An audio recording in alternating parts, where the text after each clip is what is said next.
जय गुरु जी। शुक्राना गुरु जी। सारी संगत को जय गुरु जी। संगत जी, क्या आपके पास भी कभी ऐसी सिचुएशन आती है कि आप हार मान जाते हैं, कुछ भी करने से डरने लग जाते हैं? क्या आप उस टाइम पर चुप होके बैठ जाते हैं कि अब कुछ नहीं हो सकता, अब हम कुछ नहीं कर पाएंगे? तो इस सत्संग से आपको बहुत सारे आंसर्स मिलेंगे। ये सत्संग पूरा ज़रूर सुनिएगा, आपको बहुत अच्छे आंसर्स मिलेंगे। तो चलिए आंटी जी का सत्संग सुनते हैं। जय गुरु जी। मेरा नाम प्रियंका पुंज है। मैं आज अपना सत्संग शेयर करना चाहती हूँ। पिछले 1 महीने से मैं बहुत बहुत बहुत बीमार थी। इतनी बीमार थी कि मैं बिल्कुल बेड रिडन हो गई थी। मेरी ज़िंदगी कुछ 15 दिनों के लिए कुर्सी स्ट्रेचर इस पे ही रह गई थी बस। मेरे को मल्टीपल स्क्लेरोसिस है, जिस वजह से मेरे को MS का अटैक हुआ था। मेरी पूरी लोअर बॉडी नम थी, गर्दन से नीचे सब कुछ नम हो गया था। मैं अपने पैरों की उंगलियां तक नहीं हिला पा रही थी। बट मेरा गुरुजी पे इतना पूर्ण विश्वास था कि गुरुजी ही मेरे को ठीक करेंगे। मैंने किसी तरह कुछ कुछ करके हिम्मत जुटाई और गुरुजी से प्रार्थना करती थी कि गुरुजी अब आप ही ठीक करोगे, कोई बात नहीं, आपको जितने कष्ट देने आप दे दो, मैं सब झेल लूँगी। अगर आप हो साथ मैं सब झेल लूँगी।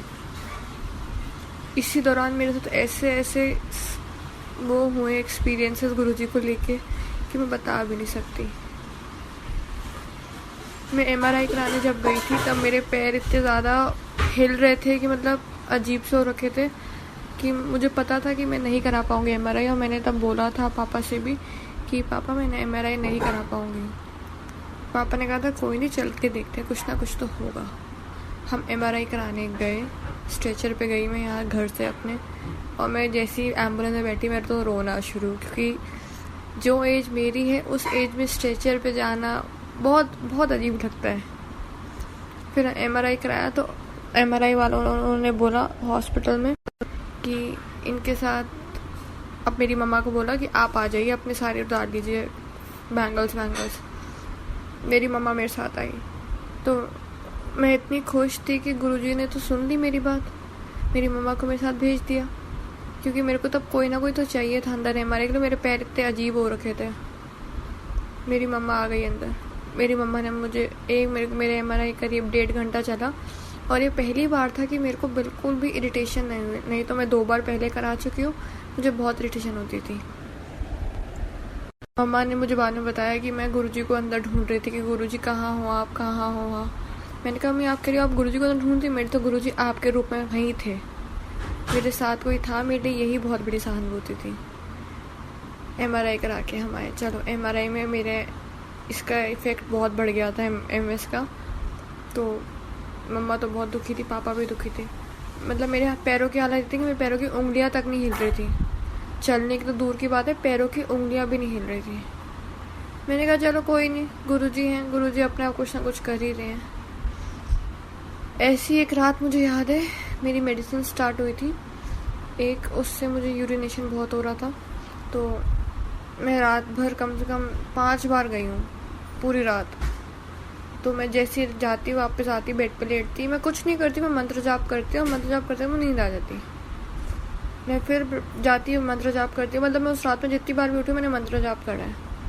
और अगले दिन से मेरा सब कुछ कंट्रोल में, यूरिनेशन वगैरह। मेरा ऐसी एम्स में अपॉइंटमेंट था। अब मेरे पापा बिजनेस के, मेडिकल बिजनेस के ही हैं, तो मेरे को तो आदत ही नहीं कहीं वेट करने की। हम तो जहाँ जाते जल्दी नंबर आ जाता है। मेरा एम्स में अपॉइंटमेंट था। मैं सुबह 9 बजे की गई हुई थी। मैं इतनी ज़्यादा फ्रस्ट्रेट हो गई थी क्योंकि एक तो मैं व्हील चेयर पे, ऊपर से वहाँ पे इतने पेशेंट, मुझे अच्छा नहीं लग रहा था बिल्कुल भी। मैं बोल रही बार बार कि नहीं अब घर चलो घर चलो। मेरी मम्मा ने फिर मुझे समझाया कि चल तू गाड़ी में जाके सो जा थोड़ी देर, अब आए तो थोड़ा देखते हैं। मैंने कहा अच्छा ठीक है। मम्मा पापा ने मुझे कुछ खिलाया विलाया और मैं सो गई गाड़ी में जाके। फिर हमारा अराउंड 5:30-6 के करीब नंबर आया वहाँ पे एम्स में। मैंने डॉक्टर को दिखाया। मैं जैसे ही बाहर निकली पापा को लगा पापा अब यहाँ तक आए, गुरुजी के जाएंगे। उस दिन वेडनेसडे था और हम गए गुरुजी के। मैंने कहा कोई बात नहीं, मंदिर बंद है, मैं बाहर से ही माथा टेकूंगी, मेरे लिए इतना ही बहुत है, कोई दिक्कत नहीं। हम गए। पापा ने, एक अंकल वहाँ पे जल प्रसाद ले रहे थे किसी के लिए। पापा ने बोला कि हमें मिल सकता है जल प्रसाद। उन्होंने बोला हाँ बिल्कुल। वो 3 ग्लास ही लाए अंदर से सेवन अंकल, और मैंने पूरा जल प्रसाद पिया। और आप यकीन नहीं मानोगे, जल प्रसाद पीते ही मेरे को अपने ना हाथों में स्ट्रेंथ लगी। मेरा लेफ्ट हैंड पूरा नम था, हिलता नहीं था, मुड़ा हुआ था, जैसे अजीब सा हो जाता है एकदम ही। जल प्रसाद पीते ही मुझे अपने हाथों में स्ट्रेंथ लगी। फिर मैंने जब डॉक्टर ने, मेरे फिजियो ने थोड़ा थोड़ा करा, तो चलो वो तो चल ही रहा था, फिजियो की चीज़ें। इसके बाद हम जिस दिन हम एक और डॉक्टर के पास गए थे बीच में, कल्याण बैनर्जी के पास। फिर जैसे ही हम वहाँ गए, वहाँ भी पूरा दिन लगा। तो मैंने कहा था कि नहीं सॉरी, बीच में हाँ वहाँ भी पूरा दिन लगा। मैंने कहा अब यहाँ तक आए चित्तरंजन पार्क, तो यहाँ भी चलेंगे दोबारा गुरुजी के। उस दिन मंडे था, हम गए गुरुजी के दोबारा। गुरुजी के गए, उस दिन खीर प्रसाद था। तो मेरे हाथ तो बिल्कुल स्टेबल थे ही नहीं, मेरे पैर भी नहीं थे, मेरे हाथ भी नहीं थे। मैं कुछ उठाऊँ गिरता था, हिलता था, कांपते थे मेरे हाथ। उन्होंने मुझे खीर का डोना हाथ में दिया और मैंने बैलेंस करके अंदर तक ले गई। मैंने जैसे ही खीर खाई, मैंने जैसे ही मंदिर घूमा, जल प्रसाद पिया, मुझे एकदम से ऐसा लगने लगा कि मेरे पैरों में जान आ रही है। मतलब जब मैंने मंदिर एंटर करा था, तब मैं पापा का हाथ पूरा जकड़ के पकड़ के चल रही थी कि मैं गिर ना जाऊँ, कहीं यहाँ कुछ भी ना हो जाए। तो मेरा और मेरे पापा का झगड़ा भी हो गया इस बात पे, तो बहुत लूज हाथ पकड़ के चल। मैंने कहा नहीं पापा, कंफर्टेबल जैसे वैसे चलूँगी ना। मेरे तो इसी बात पे झगड़ा हो गया पापा से। पापा कहते तो बहुत ज़िद्दी है। बट जब मैंने जैसे ही जल प्रसाद पिया, मुझे एकदम से लगा कि मेरे पैर में तो स्ट्रेंथ आ रही है। मैं जैसे जैसे हम थोड़ा थोड़ा अंदर मंदिर में दर्शन करते गए, मेरे पापा का हाथ मैं ढीला ढीला पकड़ना शुरू करती रही। अनइंटेंशनली वो हाथ ढीला होता गया, मुझे नहीं पता कैसे। और जब मैं घर आई हूँ, मतलब मेरे को लगा कि मेरे पैरों में थोड़ी जान आ रही है। फिर नेक्स्ट डे जब मेरा फिजियोथेरेपिस्ट आया, उसने मेरे पैरों की एक्सरसाइज कराई। मैंने उससे बताया था कि मैं ऐसे गुरुजी के गई थी, मुझे ऐसा लगा। उसने कराई, उसकी सच में सांस फूल गई मेरे पैरों की एक्सरसाइज कराते हुए, क्योंकि मेरे पैरों से पूरी स्ट्रेंथ लगा पा रही थी। ऐसी मैंने गुरुजी से एक दिन मन ही मन में ये कहा था, गुरुजी बस इतना कर दो कि मैं वॉशरूम से ना सीट से खुद उठ जाऊँ, मुझे किसी की सपोर्ट ना लेना पड़े। तो गुरुजी ने अपने आप कुछ 1-2 दिन में ऐसा कर दिया, 1-2 दिन, मुश्किल से 1-2 दिन, 1-2 दिनों में ऐसा कर दिया कि मेरे को सच में किसी की सपोर्ट की जरूरत नहीं। मैंने दीवार पकड़ पकड़ के उठना सीख लिया। मेरे लिए इतनी बड़ी अचीवमेंट थी ना ये, बहुत बड़ी। मतलब गुरुजी कैसे कैसे सारी बातें सुन लेते, कैसे। इस दौरान तो गुरुजी ने मेरी इतनी चीज़ें सुनी है। मैंने एक दिन डॉक्टर से कहा था अपने कि मैं शॉपिंग करने जा सकती हूँ, कि मेरा बर्थडे आने वाला था। तो डॉक्टर ने कहा देखो उम्मीदें मत रखो, बाकी करते रहो एक्सरसाइज, उम्मीदें मत रखो बस। अब फिर गुरुजी ने मुझे उससे पहले ही, जब मुझे मतलब मेरा बर्थडे आने वाला है, उससे पहले ऐसा कर दिया कि मैं जाके आराम से शॉपिंग भी करूँ, क्योंकि गुरुजी को पता है उनकी बच्ची इतनी बुद्धू जल्दी है कि इसको शॉपिंग करा दो, खुश हो जाएगी ये। और मैं सच में खुश होगी। गुरुजी ने आराम से पूरी शॉपिंग कराई। पता नहीं गुरुजी कहाँ से हमारी ज़िंदगी में आए हैं, कहाँ से और कैसे कैसे हमें ब्लेस कर रहे हैं। मेरे पास इतने एक्सपीरियंसेस में छोटे छोटे कि मैं शेयर करना चाहूँ तो इतना अच्छा सत्संग, बड़ा सत्संग बनेगा ना इस चीज़ का। गुरुजी के बर्थडे वाले दिन, बर्थडे से 1 हफ्ते पहले टप्पे चल रहे थे, उस टप्पों में बातें होती थी। तो उन्होंने मुझे बताया था, मैंने उन्हें बताया था कि मैं बेड रिडन हूँ, ऐसे है मेरी हालत, मैं हिल भी नहीं पा रही हूँ। मतलब मुझे बेड से उठाने के, अगर मैं लेटी हूँ तो मुझे बिठाने के लिए भी मेरे पापा मम्मा मुझे पीछे सपोर्ट देते थे, तब जाके मैं उठ पाती थी। तो मुझे बताया था कि तुम एक काम किया करो, रोज़ ना गुरुजी का स्वरूप अपने हाथ से साफ़ किया करो और चंदन का तिलक उसमें लगा, उस फोटो में गुरुजी के स्वरूप में लगाया करो और उसी फिंगर से अपने माथे पे लगाया करो। अब मेरी तो हालत थी नहीं ऐसी कि मैं ऐसा कर पाऊँ, तो मेरे पापा करते थे ऐसा रोज़। फिर एक दिन ऐसे मेरे मन में आया कि पापा मैं करूँ आज। पापा ने कहा हाँ कर। तो मैंने उनके चंदन लगाया, आपने लगाया वही चंदन।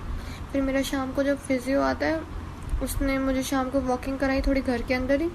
मैं फर्स्ट फ्लोर पे रहती हूँ। तो मुझे पूछा कि सीढ़ियाँ उतरे।